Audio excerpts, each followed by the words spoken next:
Okay, so it is the next day.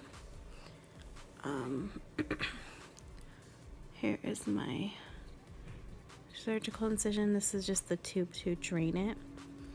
And they're gonna take this out before I go home. It's about 9 o'clock. I get to go home in about an hour. And this is my natural self. I'm eating breakfast. Look. You know how hospital food is. So I'll talk to you more when I get home about everything that happened. Hello. So, little update here. I actually filmed a video the day that I got home from the hospital, and it was really rough, and it just was like really bad quality. You couldn't really even see me or hear me, so I'm gonna have to redo this part. There's like some lint flying around my face. So let me just tell you, update you, it has been 1 week today since I had my surgery. I had it on the 10th last Wednesday, and today is the following Wednesday. Anyway, so as you can see, I'm feeling pretty good. Let's show you this scar, this freaking ugly scar that I have. So I had my first checkup yesterday, and he took off it was like a steri strip that was on there that was holding it together, and he took that off, and he said it should be okay to just leave off from now on. But if you can kind of tell, it's kind of popping out right here, and he said that it's because all of the collagen is rushing there right now to help it heal, so that it's gonna seem like it's like popped out, but that it's gonna go down. And yeah, because I was kind of worried about it, because I was like, I don't want to have like a big fat like protruding scar now. But he said if you just rub it, you know, massage it, it'll start to go down. He said about like a month, so that's okay. So basically the day that I had surgery, when I woke up, I was not feeling well at all, and I think it was actually mostly from the anesthesia, because my body just doesn't react very well to anesthesia and like pain medicine. Not only that, I hadn't eaten, because they tell you can't eat past 11 the night before, and my surgery was about 7:30 in the morning. I got there at like 6. They started about 7:30, 7:45. And then by the time I woke up, it was about 10-ish. So by that point, I hadn't eaten since 8 o'clock the night before. So by that point, I hadn't eaten for over 12 hours. And then on top of that, I had whatever anesthesia they put in me to knock me out. And I just remember they wheeled me into the room. They put the oxygen mask on my face, and then he put in whatever it was to make me go to sleep. And then I just remember being like I was taking breaths, because I think I went into like panic mode, knowing that I was just about to be knocked out. So that's all I really remember. Then I remember waking up. I was really sick. I actually was like really nauseous, and then they tried to give me medicine for the nausea. I think they tried to give me Phenergan. That did absolutely nothing. And then I tried to eat, and every time I would try to eat, I would throw up. And throwing up with like a gash in your neck, oh, it not only hurt, but it was just horrible. I honestly thought I was gonna wake up and like, sorry, you know me, I'm always messing with my hair. I honestly thought I was just gonna wake up, and I didn't think that I was gonna be even nauseous. But yeah, so that was basically me like all night. My sister was there, and I felt really bad because she just had to sit there while I was like in and out of consciousness, throwing up. Yeah, and then it kind of sucked because I really wanted my boyfriend to be there. Anyways, so he only gets to come out like every other day to call, and it was his day out to call that same day as my surgery, but he he only has like a 2-hour time frame to call, and it's never the same time. It's like a different time every.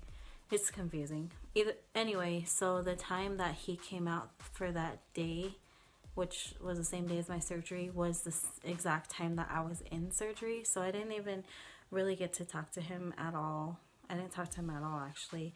I had my sister hold on to my phone, and he was calling her, but it was nice because then she updated him and let him know that you know, the surgery went well and everything like that. So that was okay. And then we're still able to like write messages through like an online messaging system. So I didn't even, like, I think he wrote me, and like I said, I was so sick I couldn't even write him back. I didn't write him back till like I think 10 o'clock that night, because that's like when I was actually well enough to like be coherently on my phone.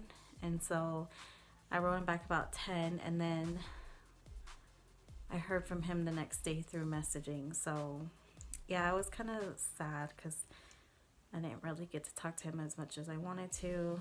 And he was just like, is everyone taking care of you? Like, you need to have your rest, you need to have food and blah blah blah. But my mom took me home the next day, so she came and spent the night that night. She got there at like 1 in the morning, and then she took me home and got me food and whatever. So that was nice.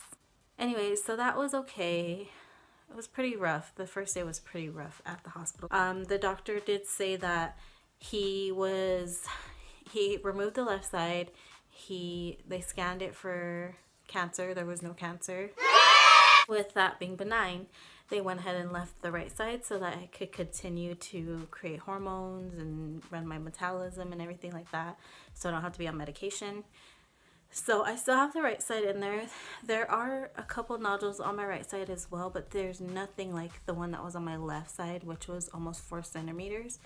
And it's weird because I can feel this like bump, you know, here, but I can definitely tell that that left side with that nodule is gone. Like when I swallow, it doesn't feel like there's a golf ball in my throat, basically.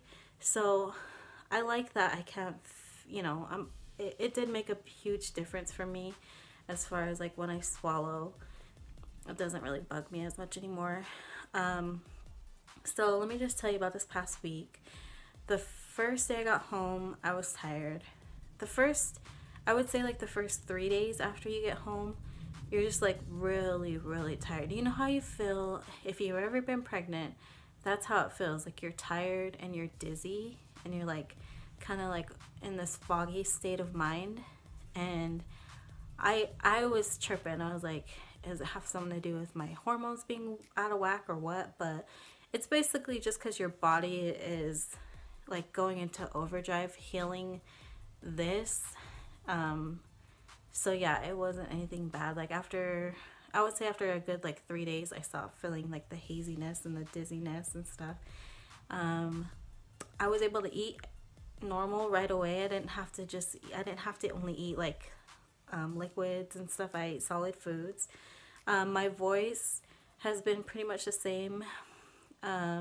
It's just more of like crackly sometimes, like I have to clear my throat like that, but it's gotten way better. I mean, within a week everything seems to be really back to normal.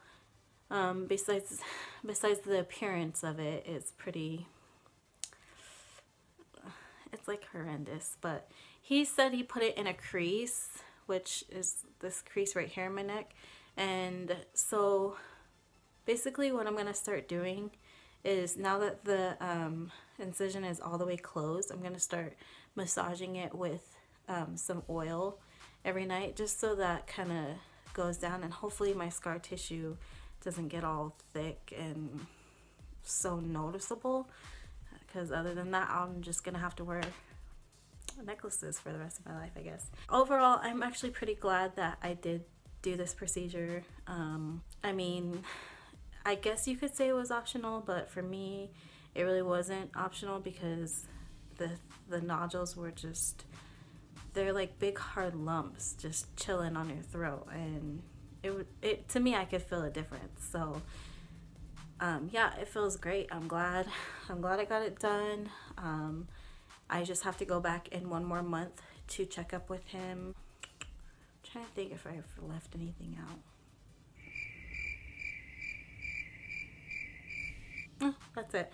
But thank you for all of everyone who's reached out to me and gave me like well wishes and stuff, because some of my followers here I have on Snapchat as well, so like I got a lot of like love and everything and support on Snapchat the day of and all of that, so thank you. Yeah, if you have any other questions or concerns or anything that you want to ask me about this, leave a comment and I'll respond. And then yeah, just take care of your thyroids, ladies. I still don't know why I got nodules on there. Obviously they weren't cancer, so that's good, but I mean I still don't really know why. It's gone now. I still have the ones on the right side, but hopefully those don't get big to the point where I have to rip those ones out too. Anyways, I'm rambling now. Thanks for watching my channel. Thanks for watching this video and following my thyroid journey. Yeah, if any other issues come up, I'll definitely make a video about it just to share with y'all.